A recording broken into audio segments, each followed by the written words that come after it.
Hola, muchas bendiciones del Señor. Dios te bendiga muchísimo.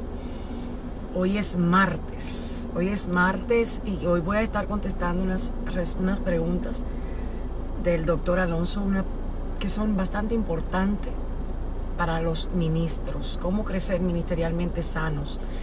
Bendiciones a esos que se conectan. Dígame, salúdenme, quiero verlos. Me escapé de la oficina pastoral. Hice una diligencia y tuve que venir por aquí. Quiero compartir con ustedes. Gracias ya a esos que se están conectando. Jada Lorenzo, bendiciones, pastora. Lady Ramírez, bendiciones. ¿Cómo están? ¿Cómo están ustedes? Gracias. Yo quiero agradecerles mucho a ustedes porque ustedes han sido los protagonistas. Quiero usar esa palabra para que muchas personas más constantemente estén bendiciendo este ministerio con sus oraciones, con sus buenos deseos, con el impulso que diariamente me dan por inbox de pastora, no se calle, pastora, diga las cosas tal cual, pastora, hable tal cual. Les quiero agradecer mucho realmente cada vez que ustedes comparten, cada vez que ustedes hacen que alguien conozca de lo que Dios ha puesto en mí. Se los agradezco enormemente. Hoy vamos a estar hablando de la cultura del ego, del yo. Voy a responder preguntas que son muy importantes nosotros tenerlas claras. Las voy a responder hasta que el sol me lo permita. Pastora Lourdes de Argentina, bendiciones, pastora, Dios te guarde. Si tú puedes conectar a alguien a través de darle share, de compartir con alguien, porque hoy vamos a estar hablando fuerte. Yo creo que eso me caracteriza, pero hoy es más basado en lo que es la cultura de la autocomplacencia, esa necesidad que nosotros tenemos de primero yo, después yo y termino siendo yo. De eso quiero hablarte. El doctor Alonso, no sé si está conectado por ahí, me hace una pregunta y la pregunta primera que me hace está realmente intensa. La primera pregunta empezó intensa, imagínense ustedes las demás. Pero antes yo quiero preguntarte a ti, ¿cuáles son las intenciones genuinas y reales que tú tienes de que Dios, si es que quieres que Dios ponga un ministerio en tus manos? ¿Cuál es la razón del por qué hoy día tú tienes un ministerio o piensas que Dios te ha llamado a un ministerio? Voy a tratar de no usar la palabra usar. Esa palabra a mí no me gusta porque es una palabra que literalmente a mí no me gusta a la hora de involucrarla con mi relación con Dios. Estoy consciente y convencida de que Dios no busca usar a nadie. Dios quiere tener relaciones con sus hijos y que sus hijos operen conforme a la operación que el Espíritu les ha asignado, ha otorgado. Pero eso de usar, a mí no me gusta que me usen. Y si yo que soy humana no me gusta que me usen, me imagino que a Dios mucho menos. Ni es un concepto que sale del corazón de Dios y es muy probable que haya salido de alguien que lo dijo quizás sin entender básicamente el término usar en lo que son las relaciones. Primera pregunta, presta oído. La cultura de la autocomplacencia y la sobreestimación del yo en la sociedad. ¿Cuáles son sus características? Son estos deseos de adoración al yo similares a lo que transformaron a Luzbel en Satán. La cultura de la autocomplacencia. Mira, cuando tú no tienes claro lo que son las intenciones con la cual tú haces las cosas de Dios, puedes muchas veces verte torciendo la intención del por qué tú quieres hacer algo para Dios, pero en el fondo lo que estás buscando es autocomplacerte a ti mismo. El apóstol Pablo en Romanos 12:3 decía: ninguno de ustedes tenga más alta estima. Cuando nosotros sobreestimamos, o sea, le damos al yo, a ese pensamiento propio que busca satisfacerse a sí mismo, muchas veces podemos buscar satisfacción en el altruismo, en cosas bondadosas, en cosas que son buenas, pero yo no me estoy refiriendo a eso. Yo me estoy refiriendo cuando la base de nuestra autocomplacencia está más vinculada a la raíz del ego que realmente a la motivación que debe de nacer de un corazón que tiene revelado la voluntad de Dios. Yo creo que este programa hoy va a estar muy vinculado a la voluntad de Dios específicamente la que se encuentra en su palabra. Cuando Luzbel cayó, ¿por qué Luzbel, alguien con unas características tan impresionantes, tú querubín protector, hermoso, rodeado de hermosura, rodeado de esplendor y de belleza? ¿Qué le pudo haber pasado a alguien a quien lo llenaron y lo coronaron de sabiduría? Porque la Biblia dice que él era perfecto, que él era sabio, tenía sabiduría.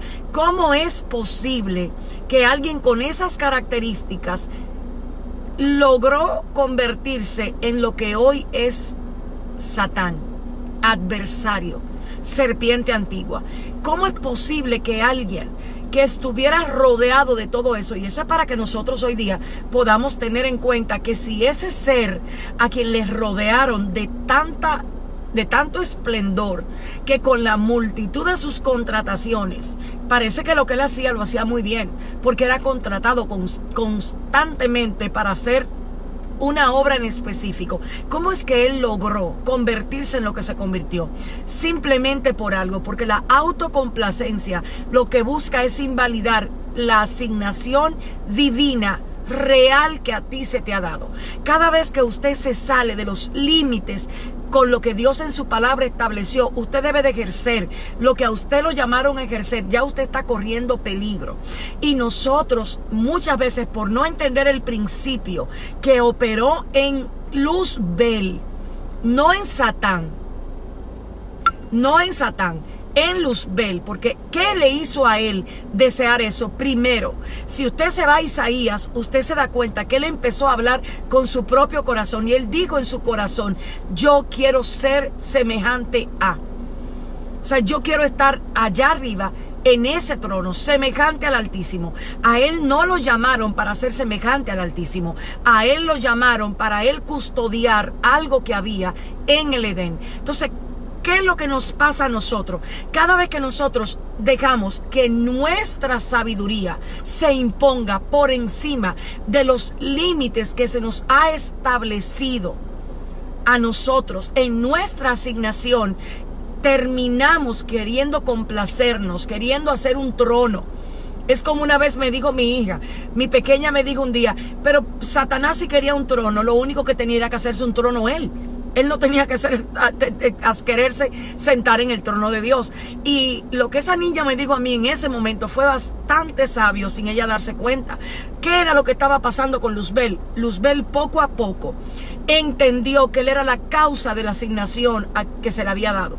Y cuando nosotros empezamos a darnos cuentas y a creer que nosotros somos la causa, la razón del por qué estamos haciendo lo que estamos haciendo y no el servicio a los demás, porque a él lo pusieron a custodiar algo que no era de él, a él lo pusieron a velar por algo que no era de él.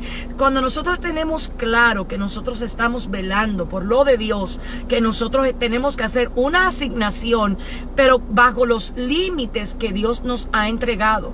Por eso para nosotros es muy importante cuidarnos con la desesperación que podemos tener de alcanzar más de lo debido. Por eso Pablo constantemente aconsejaba que aprendiéramos primero a crecer como debíamos crecer.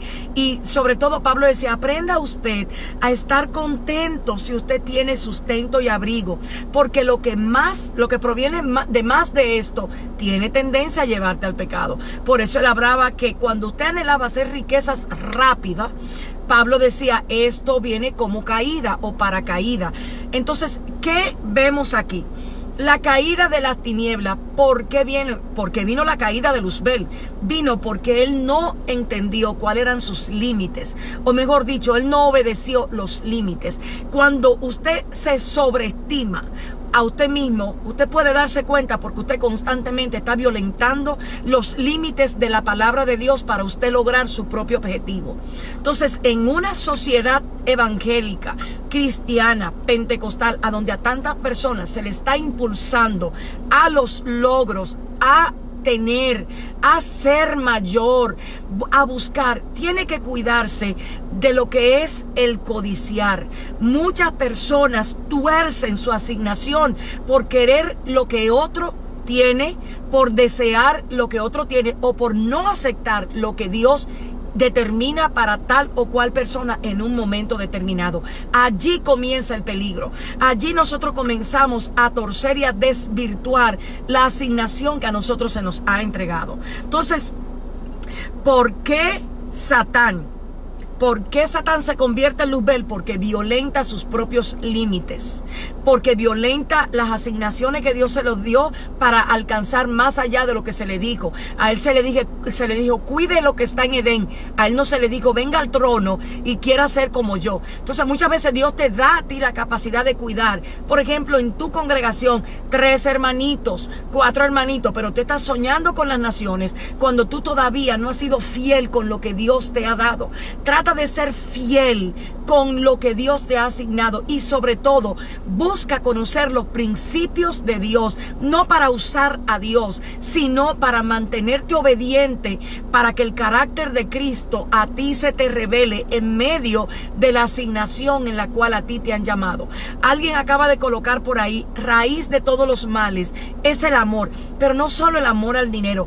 Yo agregaría, raíz de todos los males es el amor que te lleva a ti a querer más de lo que Dios quiere entregarte. Dígase por causa de, por ejemplo, cuando usted codicia lo que a Dios no le interesa darte, cuando tú quieres torcerle el brazo a Dios para que Dios te ensanche tu territorio, cuando tú quieres afanarte tanto para hacer las cosas para Dios, pero la intención genuina tuya es que tú quieres alcanzar algo a través de eso, tienes que ya cuidarte, porque es probable que si comenzaste llamándote Luzbel, te tuerzas y termines llamándote Satán. Y Satán significa adversario. Y me gusta que Alonso me hace esa pregunta justamente con el término Satán, porque muchos se han vuelto adversarios del Dios que los llamó por justamente no entender este principio. Cuando te vuelves un adversario del Dios que te llamó, cuando enseñas de manera incorrecta, cuando vinculas a las personas de manera incorrecta, cuando ministras entendiendo que lo que te está motivando es lo incorrecto, cuando tienes avaricia, cuando tienes codicia, te estás volviendo un adversario de la causa que Dios a ti te ha llamado a guardar y proteger. Y el problema de esto es que estos son espíritus mentales. ¿Qué son espíritus mentales? Lo que le da vida a las motivaciones y a las intenciones tuyas. Por eso muchas personas a veces dicen lo que está bien, pero proyectan y hacen que las personas perciban de ellos lo que no está bien. Entonces es necesario que tú entiendas quién es Satán. Satán es el adversario de todo lo que es la obra de Dios. En este momento yo no te lo estoy hablando como un personaje, te lo estoy hablando como ese pensamiento, esa prédica, ese llamado que te hace a ti hacer que las personas se desvinculen de lo que genuinamente Dios quiere. Motivaciones incorrectas. Uno de los adversarios más grandes que tiene el pueblo del Señor en este momento son sus motivaciones. Constantemente tenemos que estar sondeando. Así, si Luzbel hubiese dicho y hubiese reconocido su límite, porque ese es el problema del yo. El yo no reconoce quién es su límite. El yo quiere ser el límite. Cuando el yo se encuentra con que Dios es su límite y que se tiene que someter a lo que Dios establece, el yo es protegido. Pero cuando al yo no se le permite, o sea, cuando el yo es el que te quiere gobernar y no reconoce que como límite debe tener a Dios y su palabra, entonces generalmente terminas queriendo más, sobreestimando más, valorando más tu propia comodidad, tu propio razonamiento, tus propias escogencias, y allí tuerces el llamado, allí perviertes el llamado, allí enseñas de manera incorrecta lo que es la palabra de verdad.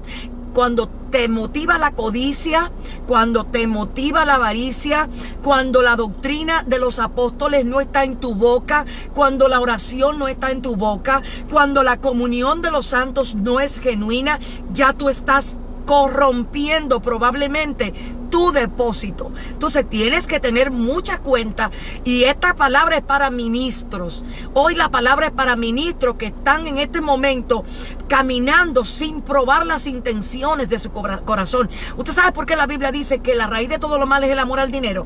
Porque por amor al dinero hemos cambiado la palabra. Por amor al dinero hemos dejado de mirar al que está a nuestro lado como superior a nosotros mismos. Por amor al dinero nos hemos estimado más nuestras deudas, nuestros deseos de compra, nuestro deseo de adquirir. Vamos más allá de lo que a nosotros nos corresponde, y hemos extorsionado al pueblo. ¿De qué forma? Cambiando la palabra, entregándole palabra falsa, entregando y permitiendo que profecías falsas salgan del entorno donde estamos. Entonces usted tiene que guardar y cuidar muy bien para que, si usted fue llamado a hacer luz, no se convierta en un adversario. Segunda pregunta: los efectos de la sobreestimación del yo en ministros, en pastores y en seguidores de Jesús, según Mateo 23:12. Alguien que tenga Mateo 23:12, póngalo por ahí, para que usted entienda a lo que me refiero con esta pregunta. Jesús dijo: porque el que se enaltece será humillado, y el que se humilla será enaltecido. ¿Cuántos ministerios operan desde la raíz del orgullo? ¿Cuántos ministerios? ¿Y qué es orgullo? Orgullo es vivir contrario a lo que Dios ha establecido. Orgullo es vivir bajo mi propia voluntad y no estar sometido a la voluntad de Dios. Orgullo es tener mi propio razonamiento por encima del razonamiento de Dios. Orgullo es yo no entender que me debo a obediencia y que yo soy simplemente aquí un siervo del Señor, llamado a establecer la verdad absoluta que está en la palabra. Entonces, cuando nosotros nos enaltecemos, cuando necesitamos ser honrados, cuando demandamos honra, cuando estamos buscando nuestra propia complacencia, no la complacencia del Padre, a través de la obediencia, a través del sacrificio, a través de la negación a la concupiscencia, al deseo que brota de un corazón que todavía tiene tipos de codicia. Jesús dijo: líbrense de todo tipo de codicia, cuidadito con la codicia. La codicia puede ser diversas: de ministerio, de dinero, de promoción. Entonces si usted está siendo llamado al ministerio, cuide quién es el que a usted lo impulsa. Y creo que esta palabra es para alguien que está conectado ahí. Hay gente que está siendo impulsado por modelos equívocos, por modelos que no son correctos. Los motiva a parecerse a modelos que Dios está vomitando en estos momentos. Pero para ellos es más importante tener esos vínculos, tener esa cercanía, porque le dan hasta cierto punto beneficio, porque las personas, si te ven conectado a tal o cual persona, te van a abrir puertas. Mira, te voy a decir algo: es mejor que las puertas se te cierren en la tierra y no que la puerta del cielo a ti se te cierre, por tú estar vinculándote a ministerios que Dios quiere que te desvincules. Si tú sabes que tu cortina no está haciendo lo correcto, intercede y ten misericordia, pero no te vuelvas hacedor de lo malo. Entonces, el ego, la falta de humildad en los ministros es lo que hace que el ministro quiera hacer más de lo que debe hacer. Que el ministro tuerza la palabra y tuerza las verdades para él mantenerse en cierta posición. Cuando usted ve que alguien comienza a sobreestimar el yo, es más importante sus deseos, sus concupiscencias, y las maneja, las esconde para que no les miren, para que no les prueben, para que no les señalen, porque el que camina con este estilo no soporta que lo confronten, no confrontan, que les hagan saber que están mal. Se han endiosado ellos mismos en su postura ministerial. Por eso es que el humilde es tan necesario, porque solo el humilde recibe corrección. Y cuando el pecado y la concupiscencia están gobernando, solo el corazón humilde acepta la corrección. El que no es humilde no acepta corrección, lo que hace es que justifica la condición, la esconde, y esto necesitamos los ministros tenerlo en cuenta. Hermanos, si Satanás cayó, si Luzbel Satanás no, Luzbel cayó. ¿Usted cree que nosotros, con una naturaleza humana tan confusa, tan distorsionada y tan fuera de lo que es la santidad de Dios, no va a caer? Entonces, ¿por qué Jesús dice que el que se enaltece será humillado? Porque Jesús tiene su manera de sacar para afuera las razones del orgullo del ser humano. Y muchas veces Él las saca para afuera exponiendo lo que son los pecados ocultos, exponiendo lo que son los caracteres ocultos, exponiendo lo que son las intenciones ocultas. Y muchas veces estos ministros luego se levantan en contra de las personas que les están confrontando porque no entendieron que esa es la humillación a la que Dios los está exponiendo. No hay humillación más grande que tú operar primero en la presencia y luego quedarte nada más con el don de Dios. Eso no hay algo más terrible que tú empezar operando en la presencia y luego solamente quedándote administrando un don. Yo creo que la humillación más grande que Dios le puede dar a un ministro, a un pastor, a un apóstol, a un profeta, es que Dios se le retire. Es que Dios le diga, ya yo no estoy de acuerdo con lo que tú estás haciendo. Ya yo no estoy contigo. Te quedaste con mi palabra, pero yo me fui de tu boca. Te quedaste con los principios para beneficiarte de mí, pero ya yo no camino a tu lado. Yo creo que la humillación más grande que puede tener alguien que ha andado con Dios, a quien Dios le ha asignado algo hermoso, algo grande, es tener que levantarse cada día de su cama y no darse cuenta que ya Dios no le aprueba, que ya Dios no está con él, que ya Dios no es quien les impulsan, sino la concupiscencia, los deseos de ser más importante, los deseos de ser más grande, los deseos de alcanzar, de codiciar, de volverse famoso. Y hoy día ese es el cáncer de los ministerios, la necesidad que tienen de estar alcanzando cosas, alcanzando carros de lujo, alcanzando mansiones, alcanzando negocio. Han negociado la verdad ¿con qué? Por la concupiscencia. Por eso hoy día Dios dice, si tú sigues en la posición de enaltecerte para que la gente te mire, para que la gente piense que tú sí, yo me voy a asegurar de humillarte. Y la humillación más grande de un ministro es que ya Dios no esté con él. Podrás tener toda la riqueza del mundo, todas las cámaras fotográficas, todo, podrás tenerlo todo, pero si papá no está contigo, si la presencia no camina contigo, si el espíritu no camina contigo, esa es la humillación más grande. Que alguien te tenga que decir o que alguien diga detrás de tus espaldas, wow, cómo operaba esa persona al principio y ahora cómo está. Y una de las maneras en que nosotros nos enaltecemos y comenzamos a enaltecernos es cuando dejamos la vida de intimidad en oración. Cada vez que como ministros, como pastores, como profetas, como apóstoles, nos salimos del altar de oración, comenzamos a desear los deseos del hombre. Cada vez la oración es lo que yo entiendo que mantiene el corazón y la concupiscencia como debe de estar. Y cada vez que nosotros somos envueltos en agendas, en alcanzar, en desear, en prosperar. Una de las doctrinas que más daño le ha hecho a la iglesia en este tiempo es la doctrina de la prosperidad.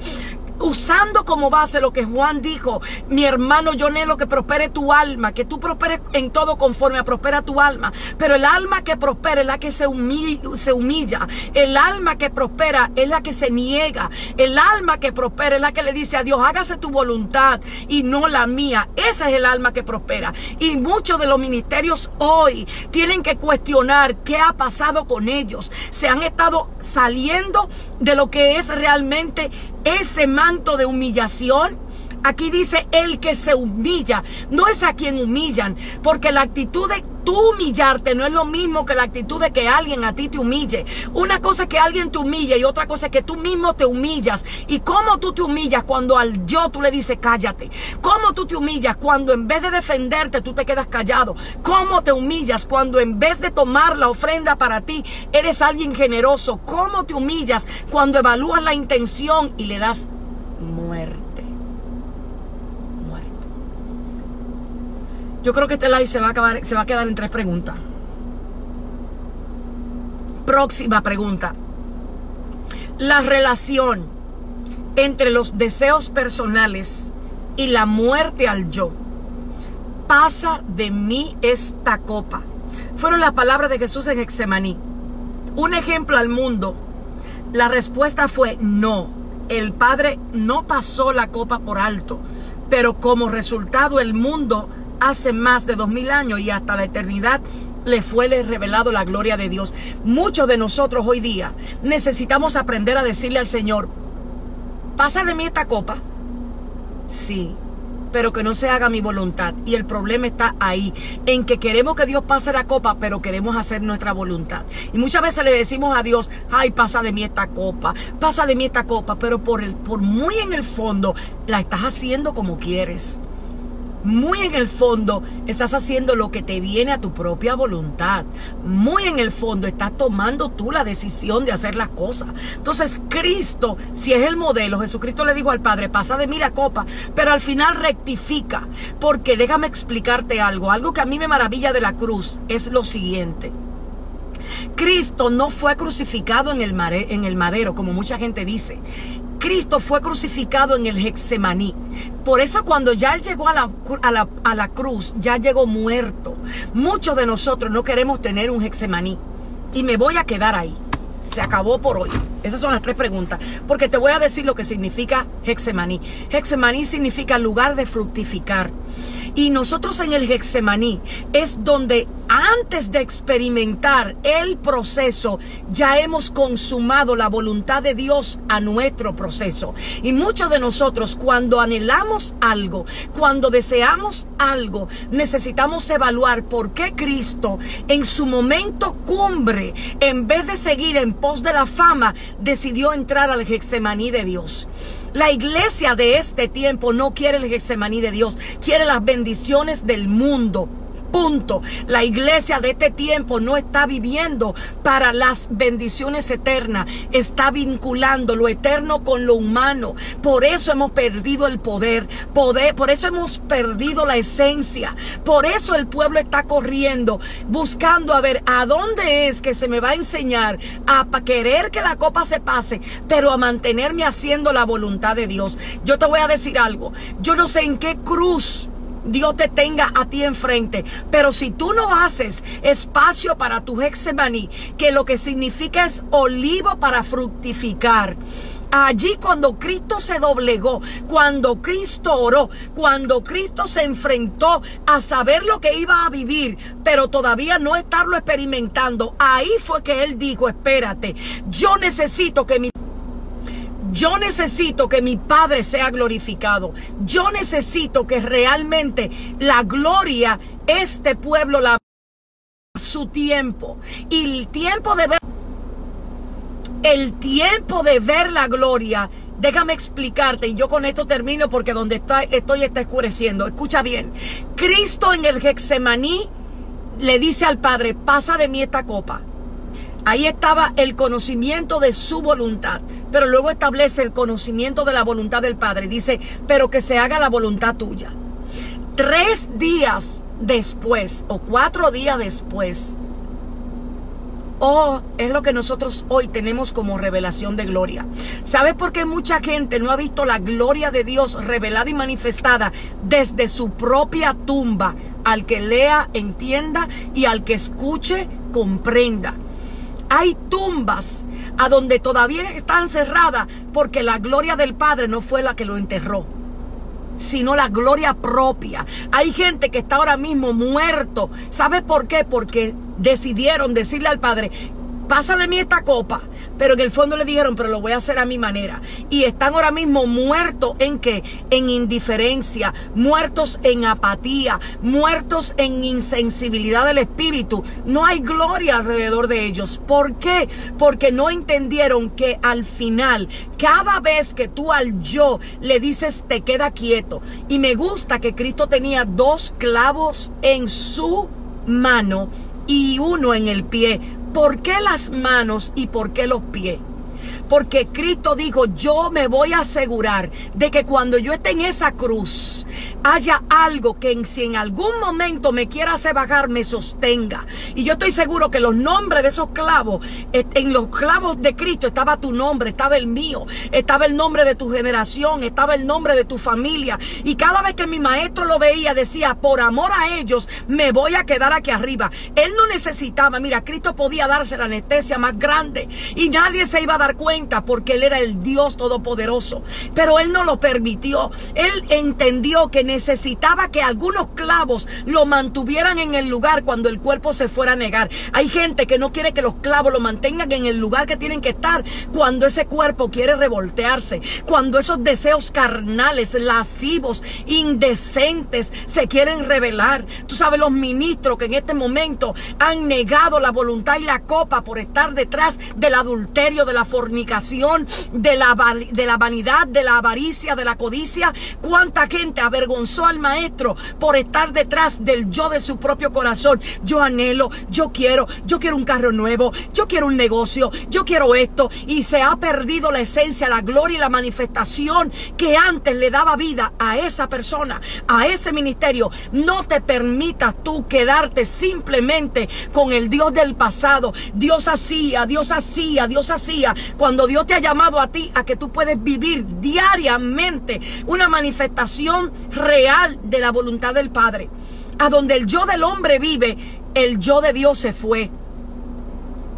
A donde mi yo gobierna, hace rato que ya Dios tomó su maleta y dijo: me voy de aquí porque este no quiere mi trono, este quiere su propio trono. ¿Cuál es el problema del yo? Que el yo entrona al trono propio. Por más que prediques, por más que hable, por más que maneje las cuentas de Instagram, de Facebook, los mensajes, por más, el Padre sabe quién es el que gobierna el yo de tu corazón. Podrás ser profeta, podrás tener el don, podrás operar en operaciones del Espíritu, pero si tu voluntad no está sometida a la del Padre, hace rato que la gloria se quedó antes del madero. Jesucristo duró 3 días ahí, y hay gente, y esta es una palabra profética para gente que está mirando, hay gente que en este momento la razón por la cual su tumba no se ha abierto es porque fueron crucificados por su propia voluntad y no por la de Dios. Al que entienda, que entienda. Hay gente que está en una cueva ahora mismo y huelen a muerto, huelen a pecado, huelen a voluntad propia. La voluntad propia, tu propio deseo te está haciendo correr detrás del adulterio, tu propio deseo te está haciendo correr detrás de la pornografía, tu propio deseo te está haciendo correr detrás de la fornicación, de la mentira, del engaño, tu propio deseo. Y si sigues detrás de tu propio deseo, te aseguro que la puerta de la tumba se va a quedar cerrada. Pero si antes de meterte a esa cruz, si antes de crucificar tu yo, le dices al Padre que se haga tu voluntad, que se haga tu voluntad, que se haga tu voluntad, te aseguro que no hay diablo que impida que tu gloria postrera sea mayor que la primera. No va a haber diablo que lo impida. No va a haber diablo que lo impida. Entonces, en estas 3 preguntas y en estas 3 respuestas, vengo a retarte para que te devuelvas a tu Getsemaní. Tienes que conectar a alguien y decirle: llegó la hora de que vayamos al Getsemaní otra vez, que venga el Espíritu a gobernarnos, que venga la presencia. Mira, no vendas por lenteja la presencia, no vendas por un carro, por un negocio, porque una gente te aplauda. No vendas la bendita presencia del Altísimo, porque al final del trayecto, cuando la gente te vea, es mejor que diga: wow, murió como un hombre de Dios, a decir: murió como otro pecador más. Caminó con Dios, pero al final de su camino, Dios dejó de caminar con él. Enoc caminó con Dios. Hay gente que al principio caminaban con Dios, pero en el trayecto dejaron a Dios, y hoy día caminan, pero no con Dios. Caminan con el don, caminan con el llamado, caminan con la codicia, caminan con el deseo de que la gente lo aplauda, caminan con la fama y con los seguidores de Facebook, de Instagram. Uy, son buenísimos, pero ya no son portadores de presencia. Ya no son portadores de presencia. Niégalo. Dile al yo: tú no eres digno de que yo confíe en ti. Díselo a tu yo, háblaselo de día y de noche. Tú no mereces que yo confíe en ti. Tú no mereces que yo te dé un solo chancecito para sacarme de la voluntad del Padre. Dios bendiga tu vida. Y quiero pedirte antes de irte, si conoces a un ministerio que esté medio torcido, comparte. Si conoces a alguien que necesita devolverse a la cruz, y si todavía no ha visto gloria en su propia muerte, es porque probablemente quien lo encerró fue el pecado y no la voluntad de Dios. Son cosas diferentes. Bendiciones del Señor. No te vayas sin conectar a alguien con esta palabra. Bendiciones.